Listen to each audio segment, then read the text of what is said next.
উঠতে। মায়ের ধুলো দাও দাদা, মায়ের ধুলো দাও। একদিন পর সুন্দর একটা বুদ্ধি বেরিয়ে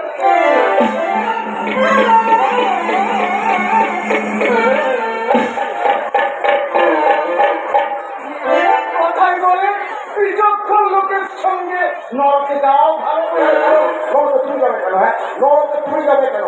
নরকে যাবে এইসব ছোট লোক চালানের দল।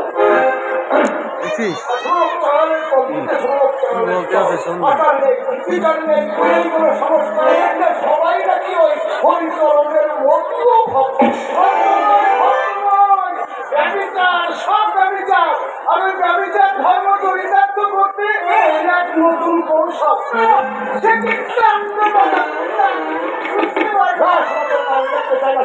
দেখতে চাই না।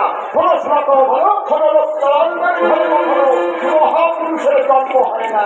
ধর্মের সঙ্গে হয়ে থাকে এতদিন কেউ ধরতে পারবে না। আমার মনে হয় এই সমহর মন্ত্র বলে সবাইকে আর রাখতে পারবে না। সবাইকে আমি বুঝিয়ে বলবো, কি বলবো জানো? বলবো বংশীধারী ব্রজগোপাল তিনি আমাদের একমাত্র মুক্তিদাতা।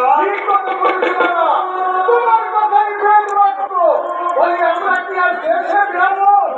রাজা রামচন্দ্র এই ব্রাহ্মণদের উপযুক্ত মর্যাদা দিয়েছিলেন।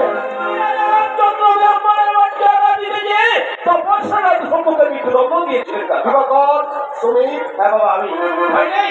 তোমার অন্য ধ্বংস বলতে আমি আসি। আমি শুধু এটা জানতে এসেছি, ওপার আর ওই দেবুগুলো কি এমন অন্যায় করেছিল? কেন তাকে অসংস অবস্থায় একটু করে রাখলি? শোনো বাবাজি, আমি বলছি ওই দেবুগুলো তার পিতৃ কোনো নিয়মকানুন মানতে চায় না, তাই বাধ্য হয়ে তোমাদের এই লোক আর অহংকার ত্যাগ করো। কি বাবাজি? আমি নিজে গিয়ে দেবো খুলে বিচার করলুম কি একবার ভেবে দেখো বাবাজি। বলছি মন্ত্র তো সম্পন্ন। আমি জানি বৈদিক মন্ত্র। এখন সময় আছে এই আমি একটা অহংকার ভুলে প্রতিদিন হত্যা করুন। তা না হলে তোমাদের শেষ পরিণতি হবে ওই বয়সটাই রক্তের থেকেও ভয়ঙ্কর। এটা ওই বয়সটাই রক্তের কি হলো? তাহলে শোনো, জাতিমালা গ্রন্থকে রাজমন্ত্রী হয়েছিলেন শ্রী শ্রী গুরুচাঁদ ঠাকুর। সেই জাতিমালা গ্রন্থকে মিথ্যা প্রমাণিত করেছেন। এখন তার পাণ্ডিত্য গর্ব অহংকার সব ফুলোর সঙ্গে মিশে গেছে। বাবা কি বলতে চাস?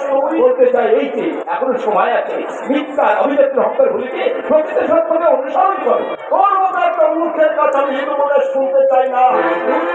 আমি যে কাল সব পুষেছিলাম সময় অর্থে এগিয়ে আসছে।